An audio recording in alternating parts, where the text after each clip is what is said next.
Mi marido dijo, he vendido tu casita de la sierra por 60.000 euros. Su familia aplaudió, calificándolo de una jugada maestra. Me miró y añadió, ¿el dinero para esta cena? Es de la venta de la casa. Al menos cubre una comida. Yo me quedé en silencio. Entonces llamó el abogado del comprador gritando, ¿por qué está la Guardia Civil en nuestro despacho? Algo no encajaba. La cena familiar de los Balbuena estaba en su apogeo cuando Lisandro se levantó, golpeando su tenedor contra la mejor cristalería de Casilda. Antes de empezar, tengo algo importante que compartir, dijo, con una voz cargada de una autoridad que rara vez mostraba. Todos conocéis la casita de Ariadna en la sierra, esa compra tan poco práctica que hizo hace 3 años. Mis hombros se tensaron ante su tono. Bueno, pues por fin he hecho algo al respecto. La vendí el mes pasado por 60. 0 euros mientras ella estaba en el extranjero. Las palabras quedaron suspendidas en el aire mientras señalaba el elaborado festín sobre la mesa. El dinero para esta cena es de la venta de la casa. Al menos cubre una comida. Su familia rió y aplaudió, pero yo permanecí en silencio, con el móvil ya vibrando con una llamada que lo cambiaría todo. ¿Por qué están las autoridades en nuestro despacho?, gritaría momentos después el abogado del comprador, su pánico confirmando lo que yo ya sospechaba. Antes de continuar, quiero darte las gracias por estar aquí. Si crees que los logros de cada mujer merecen reconocimiento, no desprecio. Por favor, considera suscribirte. Es gratis y ayuda a que estas importantes historias lleguen a más gente. Ahora, veamos qué pasó después. Pero dejadme explicar cómo terminé en esa mesa, rodeada de gente que había convertido el menospreciarme en un arte. 6 años de matrimonio con Lisandro Balbuena me habían enseñado los límites precisos de mi invisibilidad. Esa mañana, como todas las mañanas, me había levantado al amanecer para prepararle su café. 2 de azúcar, sin leche. Mientras él revisaba su móvil en la mesa de nuestra cocina en Pozuelo, mi saludo fue ignorado, como de costumbre. El desayuno que preparé fue consumido en silencio, interrumpido solo por el sonido de su masticación y alguna notificación de su grupo de la Liga Fantasy. Casilda había llamado mientras yo limpiaba, hablando solo con Lisandro sobre el menú del domingo, a pesar de saber que sería yo quien pasaría 6 horas en la cocina preparando sus complicadas peticiones. Asegúrate de que Ariadna sepa lo del cordero asado, había dicho, como si yo fuera una empleada en lugar de su nuera, y dile que no se pase con la sal en las patatas como la última vez. Las patatas habían estado perfectamente sazonadas, pero en la familia Balbuena, mis esfuerzos siempre eran, de alguna manera, deficientes. El patrón se estableció al principio de nuestro matrimonio. Cuando recibí mi ascenso en la consultora, un aumento del 30% y un despacho de esquina que me había ganado con 18 meses de semanas de 70 horas, la respuesta de Lisandro fue un murmullo distraído sobre cómo ya era hora de que contribuyera significativamente a nuestras finanzas. La noche siguiente, su hermano Silas rascó un boleto de la ONCE premiado con 50 euros en esa misma mesa, y la familia estalló en celebraciones. Casilda insistió en hacer fotos mientras Demetrio proponía un brindis por la buena fortuna y la perspicacia financiera de Silas. La dinámica de la familia Balbuena se revelaba a través de 1000 pequeñas crueldades que se habían acumulado como sedimento a lo largo de los años. Casilda se olvidaba sistemáticamente de ponerme un sitio en las cenas de Navidad hasta que Lisandro se daba cuenta y lo mencionaba. Demetrio discutía de finanzas con Lisandro mientras yo estaba sentada allí mismo, invisible como un mueble, a pesar de que mi sueldo había superado al de Lisandro durante los últimos 2 años. Silas pedía dinero prestado que nunca devolvía, siempre bromeando con que yo probablemente apuntaba cada céntimo en una hoja de cálculo, lo cual hacía, aunque no por las razones que él suponía. Durante sus comidas familiares semanales, mis logros se convertían en notas a pie de página mientras las mediocres cifras de ventas de Lisandro eran analizadas y elogiadas como si estuviera revolucionando su industria. El mes que conseguí un contrato de 1 millón de euros para mi empresa, la conversación de la cena se centró por completo en que Lisandro había cerrado un acuerdo que valía menos que mi comisión mensual. Cuando mencioné mi logro, Casilda dijo, «Qué bien, querida», antes de preguntarle inmediatamente a Lisandro sobre sus perspectivas para el próximo trimestre. Estos patrones me habían llevado a crear mi propia pequeña rebelión. Hacía 3 años, había abierto una cuenta de ahorros de la que Lisandro no sabía nada. Cada proyecto independiente que aceptaba, cada comida que me saltaba, cada café que no compraba, iba a parar a esa cuenta. Vi crecer el saldo lentamente. Cada ingreso un pequeño acto de desafío contra su suposición de que todo lo que yo ganaba le pertenecía a Lisandro por defecto. La casita de campo había sido mi primera gran compra con esa cuenta. Una hectárea de pinar a unos 60 kilómetros de nuestra vida en las afueras, con una terraza de madera que crujía y vistas a una pequeña laguna. Cuando Lisandro lo descubrió a través de un informe de solvencia que solicitó para un préstamo para su coche, su ira llenó nuestra casa durante semanas. Casilda y Demetrio llegaron a las pocas horas de su llamada, listos para sermonearme sobre que el matrimonio se basaba en la transparencia y la confianza. ¿Qué clase de esposa guarda secretos?, había exigido Casilda, mientras Demetrio cuestionaba mi estabilidad mental. Pero la casa se había convertido en mi santuario. Cada viernes por la tarde, conducía hacia el norte con mi café y mis cuadernos, pasando los fines de semana en un silencio pacífico. Lisandro se negaba a visitarla, llamándola «tu choza de la crisis de los 40». Su familia creó una narrativa en la que mi casa representaba todo lo que estaba mal en nuestro matrimonio. Mi egoísmo, mi falta de sentido práctico, mi fracaso como esposa adecuada. Hace 4 meses, mi empresa había ganado un importante contrato con un contratista de defensa. El encargo requería a alguien con una habilitación de seguridad de alto nivel para coordinar oficinas en Asia. El comité de selección me eligió a mí por encima de otros 12 candidatos, reconociendo mi experiencia en cumplimiento normativo internacional. La primera respuesta de Lisandro no fue orgullo, sino sospecha. ¿Por qué enviarían a una mujer sola al extranjero?, había preguntado, mientras Casilda sugería que estaba abandonando mis deberes matrimoniales. Antes de irme, lo había organizado todo meticulosamente. La propiedad de la casa había sido registrada en bases de datos del Ministerio de Defensa debido a mi habilitación de seguridad, un detalle que transformó mi simple propiedad en un activo protegido. Dejé a Lisandro instrucciones detalladas solo para emergencias, automaticé todos los pagos y contraté un servicio de gestión de propiedades. Su risa despectiva cuando le expliqué las precauciones todavía resonaba en mi memoria. Ahora, sentada en esta mesa, viendo a Lisandro regodearse con la aprobación de su familia por vender mi casa, mi santuario, mi logro, mi libertad, sentí el móvil vibrar de nuevo en mi bolsillo. Eloy Prieto, leí en la pantalla. Nunca había oído hablar de él, pero de alguna manera sabía que esta llamada explicaría por qué el orgulloso anuncio de Lisandro estaba a punto de convertirse en la peor decisión de su vida. Me excusé de la mesa, saliendo al porche trasero de los Balbuena con el teléfono pegado a la oreja. La voz de Eloy Prieto temblaba a través del altavoz. Describiendo a agentes de la UCO, Unidad Central Operativa de la Guardia Civil, examinando documentos, haciendo preguntas sobre ventas de propiedades que requerían autorizaciones especiales. Detrás de mí, a través de las puertas de cristal, Lisandro sacaba papeles de una carpeta de cuero, mostrando a su familia los detalles de su brillante transacción mientras Casilda servía más vino. 3 años antes, el viaje hacia esa casa había comenzado con una llamada telefónica diferente. Alba Trueba, la anciana propietaria, tenía una voz como la miel tibia cuando describió por primera vez la propiedad. No es lujosa, me había advertido. Mi marido construyó la mayor parte él mismo después de jubilarse de Renfe. Pero hay algo especial en esos bosques. Saben guardar secretos. Conduje hasta allí un martes por la mañana, cuando Lisandro pensaba que estaba en el dentista. El estrecho camino de tierra serpenteaba entre imponentes pinos que filtraban la luz de octubre en manchas doradas. Cuando los árboles se abrieron para revelar la casa, algo en mi pecho se deshizo por primera vez en años. 2 plantas de revestimiento de cedro desgastado, un techo de metal verdoso por el tiempo, y esa terraza, ligeramente inclinada pero sólida, con vistas a una laguna tan quieta que parecía un espejo. Alba me esperaba en los escalones de la entrada, con su pelo blanco recogido, vistiendo una camisa de franela que probablemente perteneció a su difunto marido. Me guió por cada habitación, pasando sus manos curtidas por los marcos de las puertas y los alféizares, como si se despidiera de viejos amigos. En el dormitorio principal, se detuvo ante una ventana que daba al este. Mi Amadeo solía decir que el amanecer a través de estos pinos era mejor que ir a misa, dijo en voz baja. Creo que tenía razón. Cuando me dijo el precio, era al menos 20.000 euros por debajo del valor de mercado. No necesito el dinero, explicó, estudiando mi cara con unos ojos que parecían verlo todo. Necesito saber que va alguien que necesita este lugar como Amadeo, y yo lo necesitábamos. Alguien que entienda que a veces 4 paredes y el silencio son la única medicina que funciona.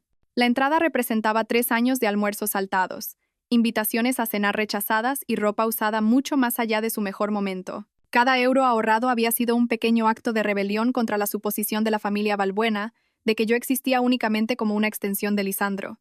Mis manos temblaban mientras firmaba los papeles en la cocina de Alba, usando mi apellido de soltera, Ariadna Solfierro, en cada línea.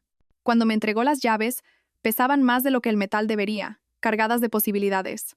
Durante 2 semanas guardé mi secreto, conduciendo hasta allí sola para pasear por mis habitaciones, sentarme en mi terraza, respirar un aire que me pertenecía.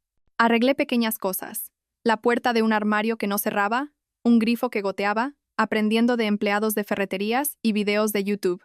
Cada reparación se sentía como reclamar un pedazo de mí misma que los Balbuena habían intentado borrar.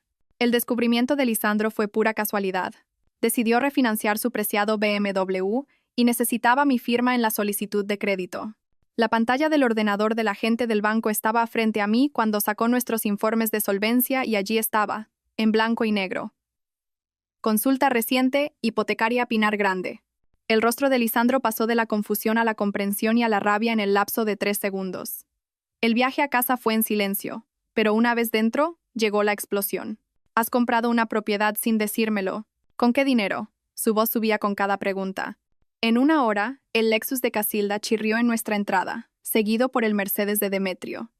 Lisandro había convocado a sus padres como si llamara a refuerzos para una batalla. Se dispusieron en nuestro salón como un tribunal. Casilda se sentó perfectamente erguida en nuestro sofá, sus perlas captando la luz mientras se inclinaba hacia adelante. Ariadna, cariño. Comenzó con esa voz que hacía que los apelativos cariñosos sonaran a amenazas. Ayúdanos a entender qué clase de esposa toma decisiones financieras importantes sin consultar a su marido. Demetrio se quedó junto a la chimenea, con las manos entrelazadas a la espalda, como si estuviera dando una presentación en una sala de juntas. Esto plantea serias preocupaciones sobre tu estado mental, Ariadna. Dinero oculto, compras secretas. Esas no son las acciones de una persona estable. Me senté en la silla que habían colocado para que me enfrentara a los tres, con las manos cruzadas en el regazo. La casa costó 45.000 euros, dije con calma. La pagué íntegramente con mis propios ingresos de trabajos independiente. No afectó en absoluto a nuestras finanzas conjuntas. Esa no es la cuestión. El puño de Lisandro golpeó la mesa de centro, haciendo que la taza de té de Casilda tintineara.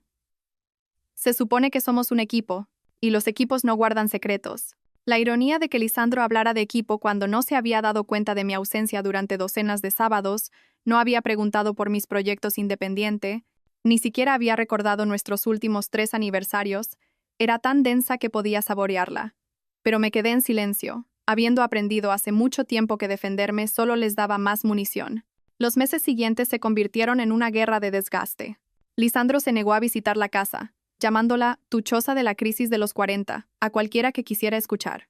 Su familia elaboró una narrativa en la que mi casa representaba todo lo que estaba mal en nuestro matrimonio.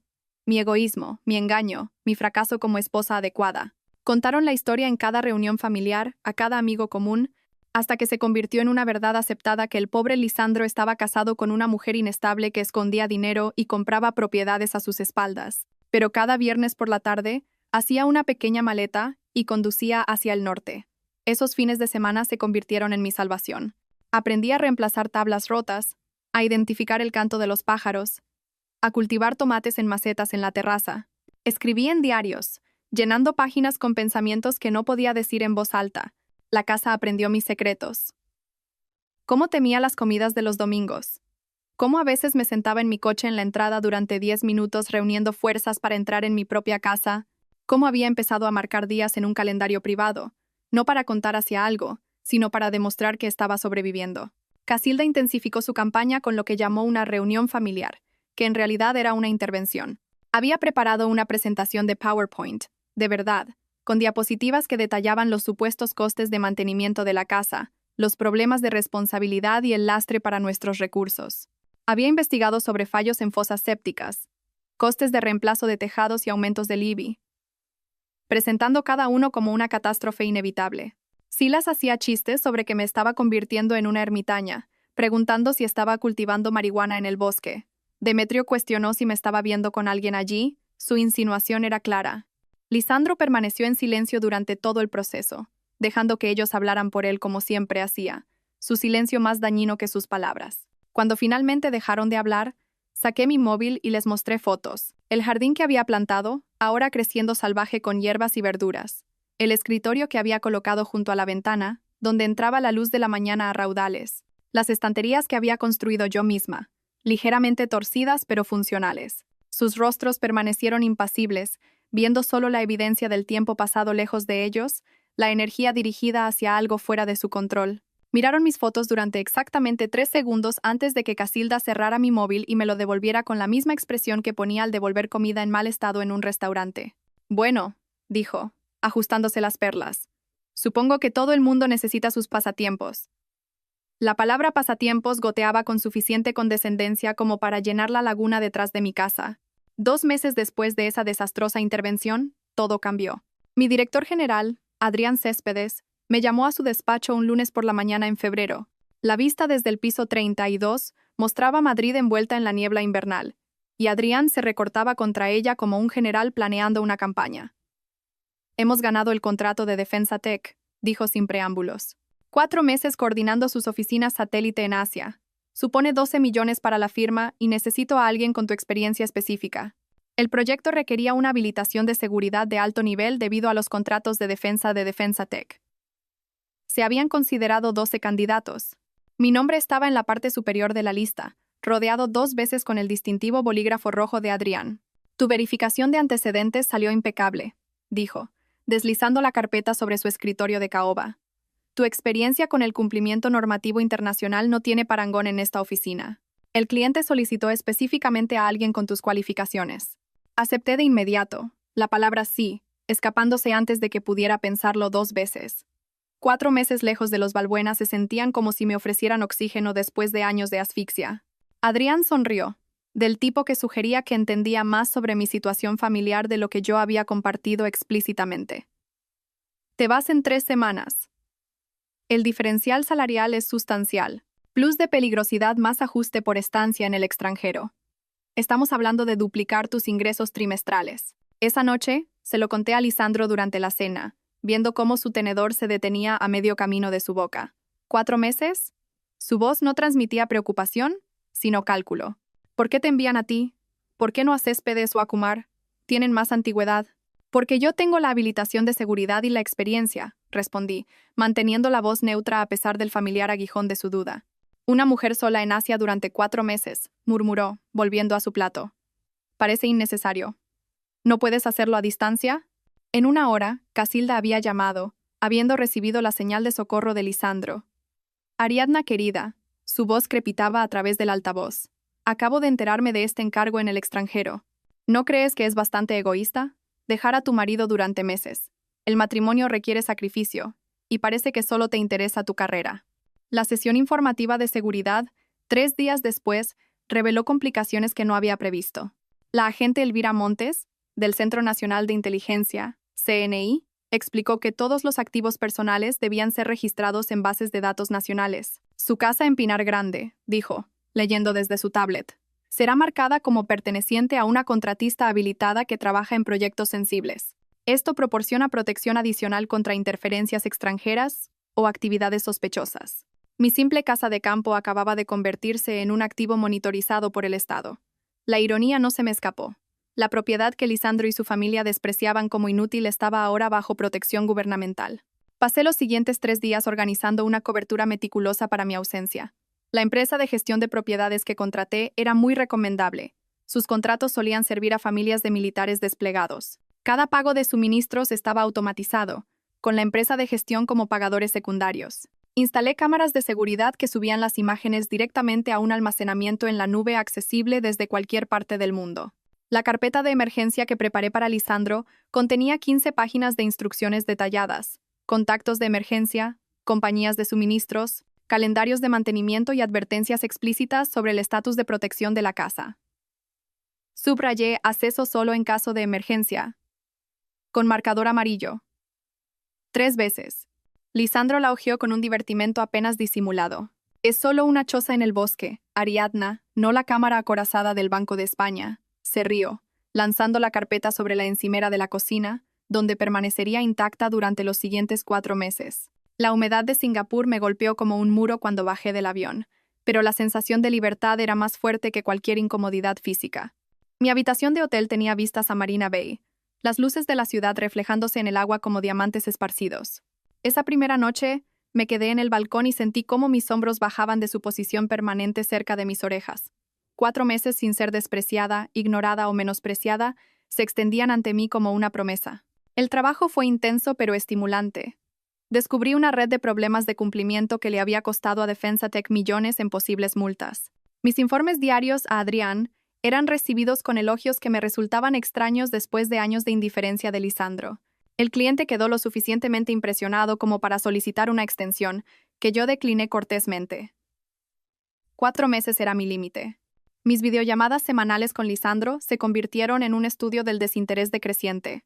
Inicialmente, aguantaba 10 minutos de conversación, haciendo preguntas superficiales sobre mi trabajo, mientras su atención se desviaba hacia lo que fuera que tuviera en la pantalla de su ordenador. Para la tercera semana, asistí a las cenas de Casilda durante nuestras llamadas programadas, el parloteo familiar ahogando cualquier intento de conversación significativa. «Apenas se nota tu ausencia», dijo Casilda una vez, lo suficientemente alto como para ser escuchada a través del teléfono de Lisandro, seguido de una risa que reconocí como la de Silas. Los correos electrónicos de Casilda llegaban puntualmente cada domingo por la noche. Me reenviaba artículos sobre mujeres de carrera que perdieron a sus familias o relatos históricos de esposas que habían abandonado sus deberes por ambición personal. Cada mensaje firmado con «Preocupada por tu matrimonio, Casilda», como si su preocupación alguna vez se hubiera extendido más allá del control. El chat de grupo familiar de WhatsApp, del que había sido parte durante 6 años, de repente mostró un mensaje de error una mañana. «Ya no participas en este grupo». Sin explicación, sin aviso. Lisandro afirmó que fue un fallo técnico cuando le pregunté, pero sus redes sociales contaban una historia diferente. Fotos de cenas familiares lo mostraban centrado entre Casilda y Demetrio, con la novia de Silas, Zaira, ocupando el que había sido mi asiento. Los pies de fotos se leían como obituarios de mi presencia. Gran noche con toda la familia y completos al fin.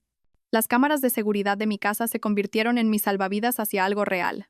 Cada mañana revisaba las grabaciones mientras tomaba café, viendo ciervos deambular por el terreno o la lluvia dibujar patrones en la superficie de la laguna. Los informes semanales de la empresa de gestión eran breves, todos los sistemas normales, sin incidencias que reportar, pero proporcionaban más consuelo que los mensajes cada vez más esporádicos de Lisandro. Para el tercer mes, Lisandro había dejado de responder a mis llamadas por completo. Los mensajes de texto recibían respuestas de una sola palabra horas después. Ocupado, bien, luego. Sus redes sociales, sin embargo, mostraban una notable disponibilidad para cenar con colegas, tomar copas con Silas, conciertos con gente que no reconocía. Zaira, la novia de Silas, aparecía en más fotos, siempre riéndose de algo que Lisandro había dicho, su mano ocasionalmente en su hombro de esa manera casual que no era casual en absoluto. La mano perfectamente manicurada de Zaira descansaba sobre el hombro de Lisandro en la última foto que había publicado. Su sonrisa demasiado brillante, su proximidad demasiado familiar. La marca de tiempo mostraba el martes pasado, cuando había afirmado estar trabajando hasta tarde en los informes trimestrales. Cerré el portátil y miré el horizonte de Singapur, el pulso de la ciudad vibrando a través de la ventana de mi hotel mientras procesaba lo que esas imágenes significaban. Ya no era solo indiferencia, era algo completamente diferente. El vuelo de regreso se extendió a lo largo de 16 horas y 3 zonas horarias, tiempo de sobra para prepararme para lo que me esperaba en Madrid. Le envié a Lisandro mi hora de llegada 2 veces. No recibí respuesta. Cuando el avión aterrizó el jueves por la tarde, el aire de octubre tenía ese particular frío castellano que lo corta todo. Esperé 40 minutos en la recogida de equipajes, viendo a familias reunirse, parejas abrazarse, chóferes sosteniendo carteles para extraños. Ni rastro de Lisandro. Finalmente apareció un mensaje. «Mamá está preparando una cena especial por tu regreso. Ven directamente aquí». El taxista me ayudó a cargar mi equipaje en el maletero mientras yo miraba esas palabras. Cena especial en casa de Casilda. Después de 4 meses fuera, mi marido no podía molestarse en recogerme en el aeropuerto, pero los Balbuena estaban orquestando algo que requería preparación. La ruta a casa nos llevó más allá de nuestro barrio, y le pedí al conductor que redujera la velocidad al pasar por nuestra casa. A través de la ventana del salón, vislumbré muebles que no reconocía. Un sofá seccional de cuero, donde debería estar nuestro sofá azul. Obras de arte en paredes que habían estado desnudas cuando me fui. En la entrada había 2 coches que nunca había visto antes. Un BMW más nuevo que el de Lisandro y algo deportivo en rojo. Nuestro jardín, que había cuidado meticulosamente durante 3 años, había sido reemplazado por un paisajismo genérico. ¿Es esta su casa?, preguntó el conductor notando mi mirada. Ya no estoy segura, respondí honestamente. Le pedí que me dejara en la esquina, arrastrando mi maleta hasta nuestra puerta principal como una extraña acercándose a un hogar desconocido. Mi llave todavía funcionaba, pero la casa por dentro no era mía. Los muebles de cuero eran reales, caros, El arte consistía en piezas abstractas que Casilda aprobaría, seguras, insípidas, costosas. La cocina había sido reorganizada por completo. Mi especiero cuidadosamente dispuesto había desaparecido, reemplazado por botes decorativos que probablemente no contenían nada. En nuestro dormitorio todavía era nuestro. Las sábanas eran diferentes, de algodón egipcio aún con las arrugas del embalaje. El armario mostraba la ropa de Lisandro expandida a mi sección, mis prendas restantes comprimidas en una esquina como una idea de última hora. Sobre la cómoda había un frasco de perfume que no reconocí. Definitivamente no era mío. Dejé mi maleta sin abrir y conduje hasta la casa de los Balbuena, mis manos firmes en el volante a pesar del agotamiento que tiraba de mis huesos. Su entrada parecía un concesionario de coches de lujo, el Lexus de Casilda, el Mercedes de Demetrio, el Range Rover de Silas, el BMW de Lisandro y otros dos que no reconocí. La casa brillaba con una luz cálida, sombras moviéndose detrás de las cortinas como una obra de teatro en progreso. La puerta principal estaba abierta. Podía oír voces desde el comedor, risas que llevaban el tono particular de la celebración. La voz de Casilda se elevaba por encima de las demás. Lo manejó de manera brillante. Absolutamente brillante. Me quedé en el pasillo escuchando cómo se celebraba mi ausencia antes de entrar a la vista. La escena estaba orquestada como una página de revista. La cristalería heredada de Casilda, la que solo usaba para Navidad y anuncios de compromiso, brillaba bajo la lámpara de araña, decantadores de vino que costaban más que mi compra semanal, abiertos, respirando. Todos se habían vestido para la ocasión. Casilda con perlas y seda, Demetrio con su chaqueta del club de golf, Silas con lo que parecía un traje nuevo. Lisandro estaba de pie a la cabeza de la mesa, ocupando el asiento que yo solía tomar cuando éramos anfitriones, con la expresión de un hombre que acababa de ganarlo todo. Ariadna, la voz de Casilda transmitía una falsa calidez. Justo a tiempo. Estábamos a punto de brindar. Se habían dispuesto alrededor de la mesa como un público en un teatro, cada rostro con esa expresión particular de emoción apenas contenida que precede a los grandes anuncios. Zaira también estaba allí, sentada junto a Silas, pero inclinada hacia Lisandro, su mano descansando cerca de su copa de vino. «Bienvenida a casa», dijo Lisandro, sin moverse de su posición de poder a la cabeza de la mesa. «¿Qué tal el vuelo?» Antes de que pudiera responder, levantó su copa, captando la atención con una autoridad que nunca le había visto mostrar. «En realidad, antes de empezar, tengo algo importante que compartir». Hizo una pausa, saboreando el momento. «Todos conocéis la casita de Ariadna en la sierra, esa compra tan poco práctica que hizo hace 3 años. Mis hombros se tensaron ante su tono, la forma despectiva en que dijo «casita», como si fuera un juguete de niños. Bueno, pues por fin he hecho algo al respecto. La vendí el mes pasado por 60.000 euros mientras ella estaba en el extranjero. Las palabras quedaron suspendidas en el aire como una presencia física. La sala estalló en aplausos. El aplauso de Demetrio, el grito de deleite de Casilda, el silbido de apreciación de Silas. Zaira también aplaudió. Sus ojos nunca se apartaron del rostro de Lisandro. Lisandro señaló el elaborado festín sobre la mesa. Platos que reconocí como del caro restaurante francés del centro. El dinero para esta cena es de la venta de la casa. Al menos cubre una comida. Su familia se rió de este chiste, esta revelación casual de que había robado mi santuario y usado el dinero para su entretenimiento. Permanecí perfectamente quieta, mi silencio completo, mientras mi móvil comenzaba a vibrar en mi bolsillo. Lisandro sacó una carpeta de cuero, del tipo que usan los abogados caros, extendiendo documentos sobre el mantel impecable de Casilda. «La mejor parte es cómo lo manejé todo yo mismo», se jactó, pasando el dedo por las páginas. «Investigué comparables, gestioné 3 ofertas competidoras, ahorré miles en comisiones de agencia». «Brillante», murmuró Demetrio, inclinándose para examinar los papeles. «Un instinto de negocios absolutamente brillante. ¿Cómo solucionaste el problema de la firma?», preguntó Silas, su pregunta con genuina curiosidad más que preocupación. La sonrisa de Lisandro se amplió. «Pasé 3 días practicando. La clavé». Señaló varias líneas de firma, cada una mostrando mi nombre y una caligrafía que se parecía a la mía, pero no del todo. La A de Ariadna estaba mal inclinada, la O final demasiado afilada. Casilda examinó los documentos con aprobación. «Ingenio», declaró. «Eso es lo que yo llamo ingenio». Mi móvil volvió a vibrar. Eloy Prieto, abogado. No reconocí el nombre, pero algo en mi interior me dijo que esta llamada lo cambiaría todo en esa habitación.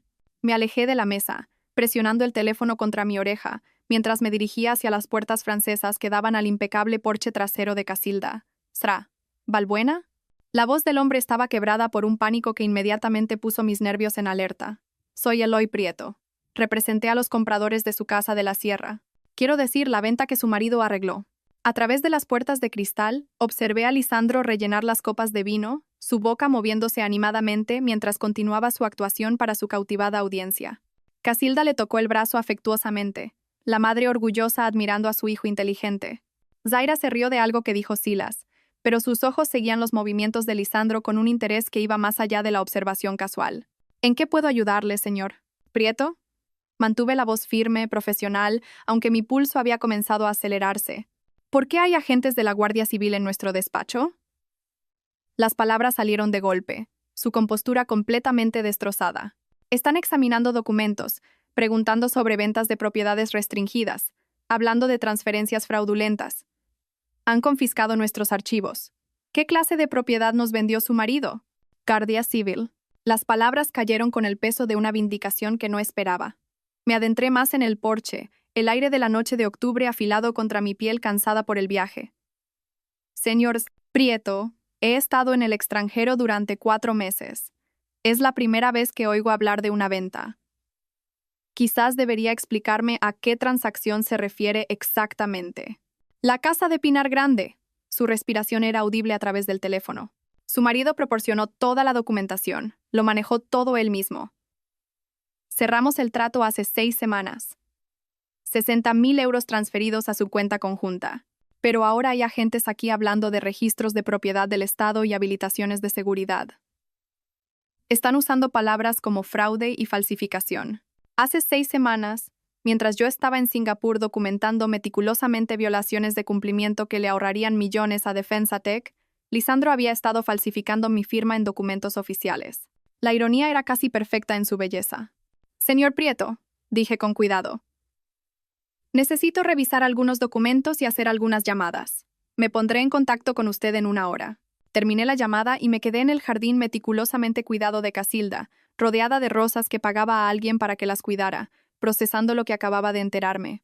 Mi teléfono mostraba 3 llamadas perdidas de un número oculto mientras hablaba con Prieto.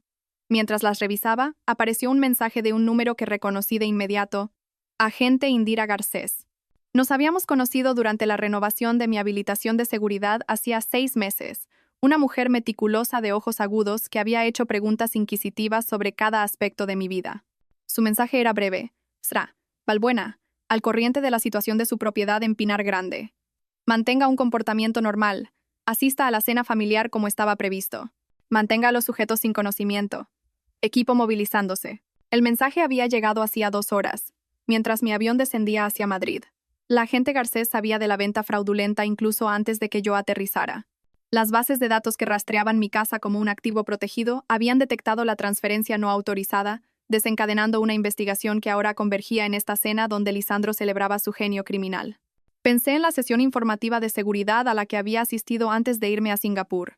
La cuidadosa explicación del agente Montes sobre cómo las propiedades de contratistas habilitados se convertían en parte de un marco de protección más amplio. La casa no era solo mía. Estaba etiquetada en los sistemas del Estado como un activo que no podía ser transferido sin múltiples autorizaciones. La falsificación de Lisandro no solo había robado mi propiedad, había activado alertas en bases de datos que él no sabía que existían. A través de la ventana, lo vi levantarse de nuevo, presidiendo la mesa. Sus manos se movían expresivamente mientras parecía explicar algo, probablemente la historia detallada de cómo había sido tan listo, tan ingenioso. El rostro de Casilda brillaba con orgullo maternal. Demetrio asentía con aprobación ante cualquier sabiduría empresarial que su hijo compartiera. Parecían una pintura renacentista de satisfacción familiar, completamente inconscientes de que su niño de oro acababa de confesar delitos federales. Regresé al comedor, deslizando mi teléfono en el bolsillo donde vibró con otro mensaje que no revisé. Lisandro se detuvo a mitad de la frase cuando entré. Sus cejas se alzaron ligeramente. «¿Llamada importante?», preguntó, aunque su tono sugería que en realidad no le importaba la respuesta. «Solo del trabajo, seguimiento de alguna documentación», respondí, tomando mi asiento en el extremo más alejado de la mesa, el lugar que me habían asignado como una idea de última hora. Lisandro se rió, el sonido con un matiz de condescendencia que conocía demasiado bien. Siempre trabajando, incluso recién bajada del avión. Deberías aprender a relajarte, Ariadna. Se volvió hacia su audiencia, ansioso por continuar su historia.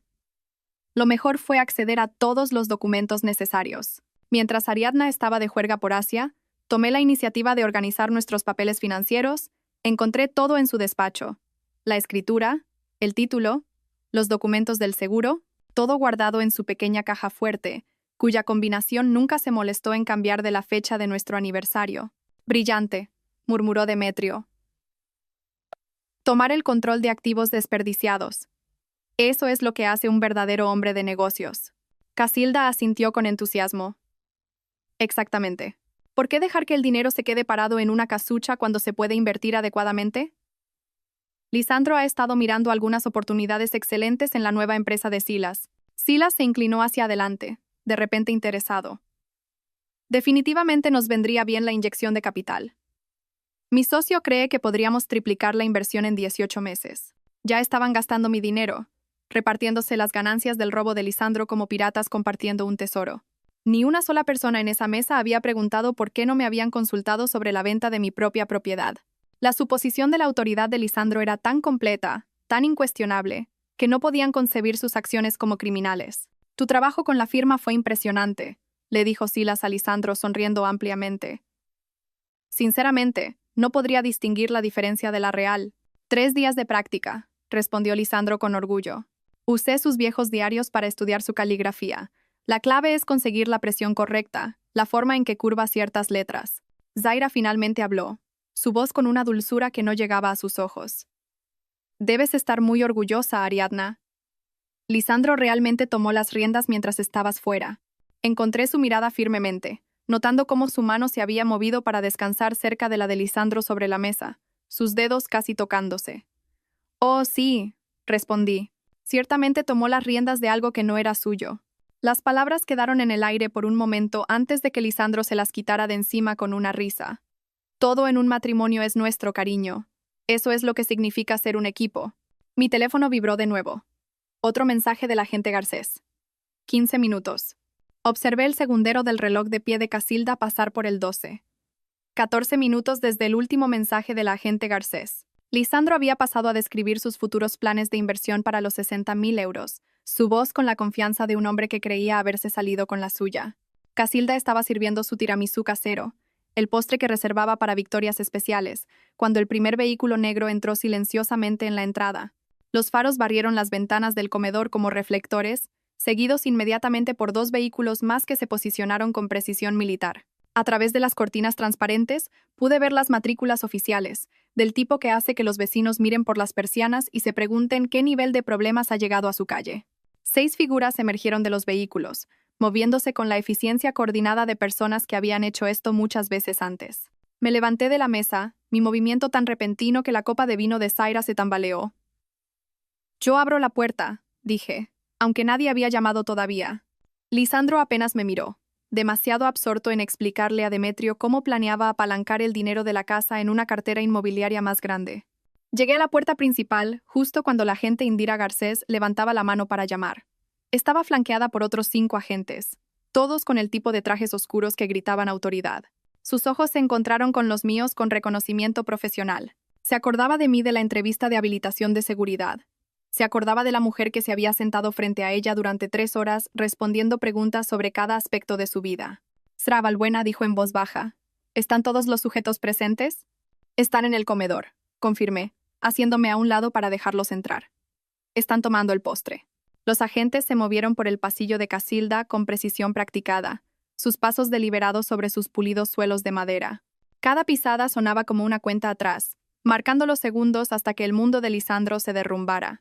La agente Garcés iba al frente, su mano descansando casualmente cerca de su placa, lista para presentar las credenciales que convertirían la celebración en una catástrofe.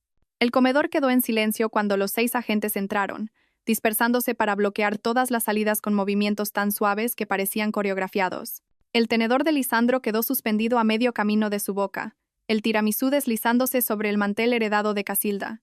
El rostro de Demetrio perdió el color tan rápidamente que pensé que podría desmayarse. Silas se echó hacia atrás en su silla, como si pudiera desaparecer en el papel pintado, mientras los ojos de Zaira saltaban entre los agentes y la puerta, calculando distancias que nunca podría cruzar.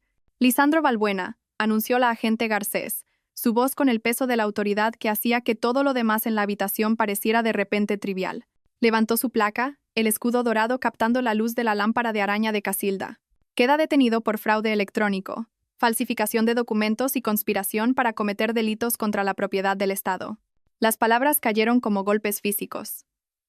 La copa de vino de Lisandro se le escapó de la mano, rompiéndose en el suelo en una cascada de cristal, y vino tinto que se extendió por la alfombra persa de Casilda como sangre. Esto es una locura. Se puso de pie de un salto, su silla raspando el suelo. Fue solo un negocio inmobiliario, una simple transacción. Ha ido. La agente Garcés se movió hacia él con una confianza serena. Vender una propiedad registrada por el Estado usando documentos falsificados no es una simple transacción, señor Balbuena. Es un delito grave. Las esposas aparecieron en sus manos con facilidad practicada. El metal chasqueó alrededor de las muñecas de Lisandro con una finalidad que hizo gritar a Casilda. «¡Ha habido un error!».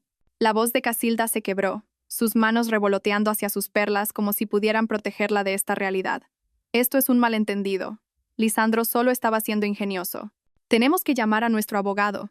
Demetrio se levantó, tratando de invocar la autoridad que comandaba en las salas de juntas, pero su voz temblaba al hablar.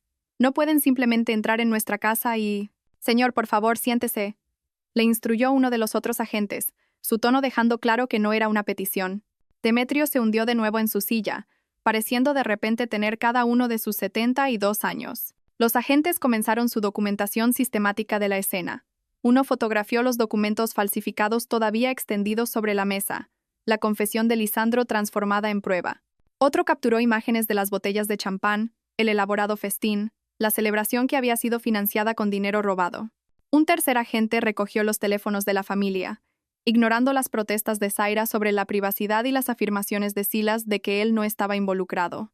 Lisandro se volvió hacia mí, su rostro pasando por un ciclo de emociones: confusión, ira, desesperación antes de asentarse en algo que parecía traición. «Ariadna, diles que esto es un malentendido. Eres mi esposa. Explica que tenía todo el derecho a vender esa propiedad. Diles». Encontré su mirada con el mismo silencio firme que había perfeccionado durante 6 años de ser despreciada, ignorada y menospreciada. El silencio que una vez fue mi prisión ahora se convertía en mi poder. No dije nada, dejando que mi falta de palabras hablara volúmenes sobre años de agravios acumulados que habían llevado a este momento. «Las esposas no pueden testificar contra sus maridos», dijo desesperadamente, aferrándose a argucias legales que no entendía. «No puedes hacerme esto. Estaba ayudando a nuestras finanzas. Estaba siendo listo». La agente Garcés hizo una pausa en su proceso de asegurar las manos de Lisandro a su espalda. «En realidad, señor Balbuena, los cónyuges pueden testificar sin duda en casos de delitos cometidos el uno contra el otro. Pero lo más importante es que no necesitamos el testimonio de su esposa. Las pruebas que ha proporcionado esta noche, su confesión detallada a su familia, los documentos falsificados que exhibió, la venta fraudulenta de una propiedad registrada por el gobierno, son más que suficientes». Luego me miró a mí, su expresión profesionalmente neutra, pero con algo en sus ojos que podría haber sido comprensión. «Sra. Balbuena, necesitaremos que venga al juzgado central mañana para prestar declaración. Nuestra unidad de delitos económicos ha descubierto irregularidades adicionales que van más allá de la venta de la casa». El grito ahogado de Casilda fue audible. «¿Irregularidades adicionales?».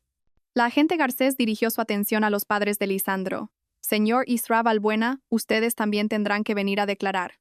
Sus nombres aparecen en varias transferencias sospechosas relacionadas con este caso». Hizo una pausa, dejando que las implicaciones se asentaran. Parece que la venta de la casa fue solo el principio. Nuestros contables forenses han encontrado pruebas de malversación sistemática de cuentas conjuntas, inversiones ocultas y lo que parece ser un patrón de fraude financiero que se remonta a varios años. La familia, que había pasado 6 años celebrando cada logro menor de Lisandro mientras despreciaba todo lo que yo conseguía, ahora se sentaba congelada, viendo a su niño de oro ser llevado esposado. Su dinastía de juicio y crueldad casual se desmoronaba en tiempo real, derribada por la propia arrogancia de Lisandro y su entusiasta participación en la celebración de sus crímenes. Silas estaba congelado contra la pared del comedor, con el rostro pálido, mientras uno de los agentes comenzaba a leerle sus derechos como testigo material. Zaira se había derrumbado en una silla, el rímel corriendo por sus mejillas mientras insistía repetidamente en que apenas los conocía a pesar de las fotos en el teléfono de Lisandro que la mostraban en reuniones familiares durante los últimos 8 meses. Casilda se aferraba a la gente más cercano, rogando acompañar a Lisandro, mientras Demetrio se sentaba con la cabeza entre las manos, murmurando algo sobre llamar a su abogado, quien irónicamente había sido inhabilitado 2 años antes por sus propias irregularidades financieras.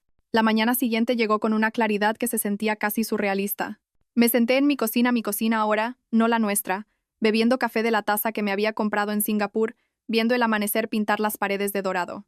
Mi teléfono había estado vibrando sin parar desde la medianoche con llamadas de números que no reconocía, periodistas que de alguna manera habían conseguido mi contacto y los repetidos intentos de Casilda de localizarme a pesar de que los agentes le habían dicho explícitamente que no se pusiera en contacto conmigo. La primera ficha de dominó cayó en 48 horas. Gestoría Premier, la empresa que había procesado la venta fraudulenta de Lisandro, se encontró con investigadores en su puerta el lunes por la mañana. Al mediodía, su licencia había sido suspendida a la espera de la investigación. El propietario Fermín Salcedo dio una entrevista de pánico a las noticias locales, afirmando que habían seguido los procedimientos estándar, pero los documentos falsificados que Lisandro había proporcionado eran tan obviamente fraudulentos que su falta de verificación de la autorización constituía una negligencia grave. Los 30 años de carrera de Salcedo terminaron en una sola mañana, su reputación destruida por la transacción de Lisandro. 3 agentes inmobiliarios que habían asesorado a Lisandro sobre precios y estrategia se enfrentaron a su propio juicio. Katrina Lowell, que había proporcionado datos de ventas comparables, perdió su licencia cuando los investigadores descubrieron que nunca había verificado la propiedad de Lisandro sobre el inmueble. Dennis Crow, que había conectado a Lisandro con posibles compradores, fue hallado culpable de ignorar múltiples señales de alarma en la documentación. Brenda Finch, que había celebrado la venta en sus redes sociales profesionales, atribuyéndose el mérito de facilitar otra transacción exitosa, vio cómo su carrera de 20 años se evaporaba cuando las capturas de pantalla de sus publicaciones se convirtieron en prueba de negligencia profesional. Las publicaciones de Casilda en Facebook se volvieron particularmente dañinas. Su orgullosa declaración: "Mi brillante hijo acaba de cerrar el negocio del año", acompañada de fotos de la cena de celebración, había sido compartida 16 veces antes de los arrestos. Vecinos que siempre habían encontrado a los Balbuena insufribles proporcionaron alegremente capturas de pantalla a los investigadores. Su publicación de 3 semanas antes, tan orgullosa de Lisandro tomando las riendas mientras su esposa se va de juerga por Asia, se convirtió en prueba de premeditación. Las señoras del club de campo a las que había presumido de la perspicacia empresarial de Lisandro ahora cruzaban la calle para evitarla. El bufete de abogados de Eloy Prieto implosionó espectacularmente. Los compradores, una pareja inocente llamada Mateo y Lucía Rojas, que pensaban que estaban comprando un refugio de fin de semana, demandaron a todos los implicados. Su demanda nombraba al bufete de Prieto, la gestoría, los 3 agentes inmobiliarios, a Lisandro, e incluso intentaron incluirme a mí, antes de que su abogado se diera cuenta de que yo era la víctima. Los socios de Prieto lo expulsaron en una semana, su nombre raspado del directorio del edificio antes de que la tinta de las citaciones se secara. 6 meses de investigación revelaron que el alcance del engaño de Lisandro iba mucho más allá de la casa. Los contables forenses descubrieron que había estado desviando dinero de nuestras cuentas conjuntas durante años, financiando inversiones fallidas y préstamos no autorizados a su familia. Cada transacción contaba una historia de privilegio y robo. Los 20.000 euros a Silas para su revolucionario negocio de dropshipping que nunca envió un solo artículo. Los 15.000 euros a Demetrio para cuotas del club de golf y deudas de juego que había ocultado a Casilda. El flujo constante de cantidades más pequeñas, 500 euros por aquí, 1.000 por allá, que financiaban los almuerzos de Lisandro con Zaira, sus viajes de fin de semana de los que yo nunca supe nada, regalos para una relación que aparentemente se había estado desarrollando mientras yo trabajaba en el extranjero. La jueza Elena Bastida presidió la sentencia de Lisandro con el cansancio de alguien que había visto a demasiados hombres privilegiados creer que las reglas no se aplicaban a ellos. La Audiencia Nacional en Madrid tenía el tipo de arquitectura imponente diseñada para recordar a los acusados el poder del Estado. Lisandro se sentó en el banquillo de los acusados con un traje que ya no le quedaba bien. 6 meses en prisión preventiva le habían despojado de su arrogancia casual junto con 7 kilos. «Señoría», comenzó Lisandro su alegato, su voz carente de la confianza que una vez había dominado salas de juntas y cenas familiares. No tenía intención de hacer daño, simplemente intentaba maximizar activos infrautilizados. En un matrimonio la propiedad es compartida. Creía que tenía todo el derecho a tomar decisiones financieras para el beneficio de nuestra familia. La jueza Bastida se quitó las gafas, limpiándolas lentamente antes de responder. Señor Balbuena, acaba de confesar premeditación y planificación sistemática. Usted no tomó una decisión financiera. Cometió fraude electrónico, falsificación de documentos y conspiración. Su detallada explicación de la investigación de precios, la práctica de firmas y la evasión de tasas legales no minimiza su culpabilidad. La confirma. La sentencia cayó como un mazo. 4 años en prisión, sin posibilidad de libertad anticipada, más 285.000 euros en concepto de restitución. El hombre que había cometido delitos graves para ahorrarse 1.000 euros en tasas legales, ahora debía más de lo que ganaría en una década. La sala estalló en susurros mientras la cifra se asimilaba. El abogado de Lisandro, un defensor de oficio ya que ningún abogado privado quiso tomar su caso, se desplomó en su silla. Casilda y Demetrio se enfrentaron a sus propias consecuencias legales. La investigación reveló que habían recibido más de 50.000 euros en fondos robados a lo largo de los años, dinero que habían gastado en cruceros y cuotas del club de campo, sabiendo que los ingresos de su hijo no podían soportar tal generosidad. Se presentaron ante un juez diferente 2 semanas después, su abogado argumentando que eran simplemente padres ingenuos que habían confiado en su hijo. La respuesta del fiscal fue devastadora. Pruebas de correo electrónico mostraban que habían animado activamente a Lisandro a tomar el control de las finanzas familiares mientras yo estaba en el extranjero. Sila sorprendió a todos al colaborar inmediatamente. Enfrentado a posibles cargos de conspiración, proporcionó a los fiscales un testimonio detallado sobre las discusiones familiares sobre mi casa, las sesiones de planificación de Lisandro y el conocimiento de sus padres sobre el plan. A cambio de libertad condicional y servicios a la comunidad, se convirtió en el testigo estrella contra su propia familia. Su testimonio reveló años de discusiones casuales sobre mi gasto derrochador en la casa, estrategias para acceder a mis cuentas y la sugerencia de Casilda de que Lisandro se encargara de las cosas mientras yo estaba fuera. El testimonio de Silas había concluido con él mirando directamente a sus padres, su voz firme mientras describía años de manipulación financiera que había presenciado pero nunca cuestionado, hasta que los agentes le mostraron las pruebas.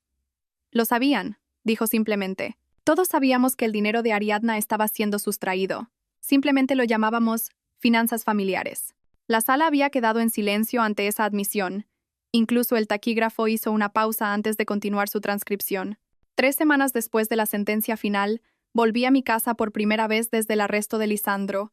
La empresa de gestión la había mantenido perfectamente durante el caos, pero ahora los fondos de restitución la habían transformado en algo más allá de mi visión original. El estrecho camino de tierra había sido debidamente nivelado y cubierto de grava. Nuevas cámaras de seguridad, discretas pero completas, vigilaban cada acceso. La puerta principal lucía un nuevo sistema de cerrojo que requería tanto una llave como un código, instalado por la misma empresa que asegura instalaciones gubernamentales. En el interior, la transformación continuaba. La cocina que había planeado renovar algún día había sido completamente reconstruida. Nuevos electrodomésticos, encimeras de granito, armarios que cerraban suavemente en lugar de requerir el ángulo específico que yo había memorizado.